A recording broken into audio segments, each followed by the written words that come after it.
Hi, folks.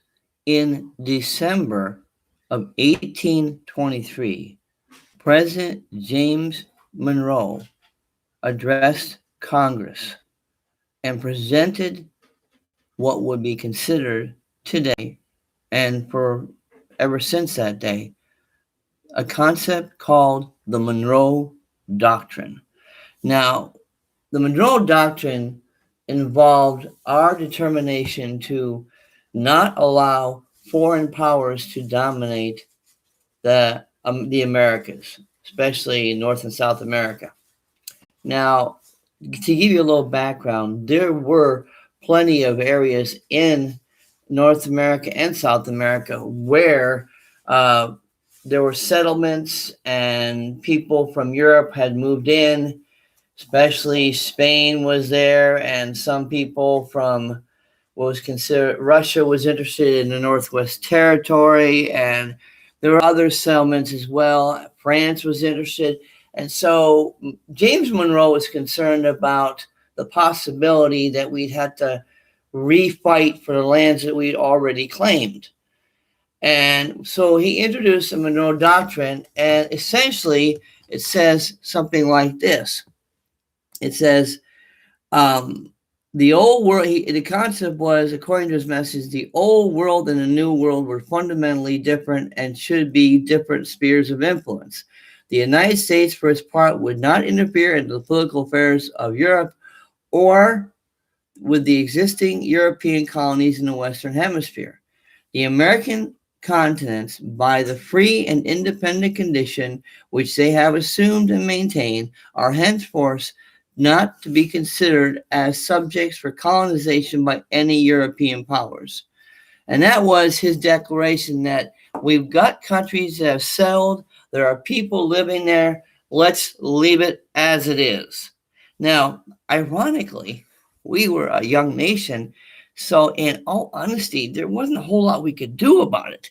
We didn't really have the military power to stand up to everybody. In fact, when Britain tried to did something with the Falkland Islands, we stayed out of it. And when the French were dealing with Argentina, we stayed out of it. But the general principle was that the United States needed to take a stand.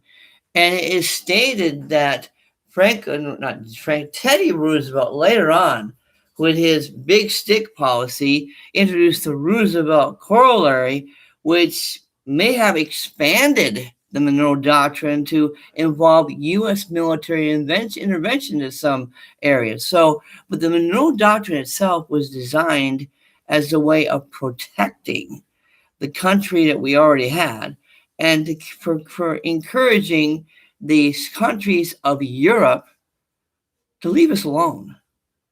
And for the most part, whether or not it was a viable policy, the statement was at least not overly taunted. In other words, there weren't countries who just said, forget you, Monroe, we're going to come over anyway. Like I said, we had Britain and France that were, you know, pushing us a little bit regarding their activities. And yes, the Russians were interested in Northwest Territory. But other than that, there really wasn't a lot of activity. And so we weren't forced to really push the doctrine too far.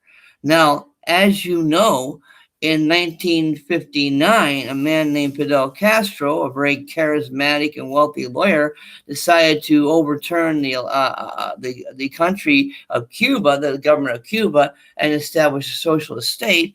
And we could do very little about that, except we did attempt to do a small invasion of the Bay of Pigs, which failed. But in a sense, the Monroe Doctrine did get a little bit of a snub by the Soviet, because the Soviet Union supported that wholeheartedly. So during the Cold War, we had a little bit of problems with it whenever we were dealing with the Cuban situation. And that Cuban situation is still with us to this day. But for the most part, since 1823, the Monroe Doctrine stood pretty solid. And because of the Roosevelt Corollary presented by Teddy Roosevelt, not only stood, but was expanded upon. And of course, when Teddy Roosevelt was in the White House, our military had grown even stronger, and therefore we had more ability to actually implement the policy. But the Monroe Doctrine does stand as a testimonial of the president, James Monroe's determination to make America feel like it was to be safe and protected and to not have other European powers stay away. And for the most part, it was a very good position to take and one that worked fairly well. Thanks for watching.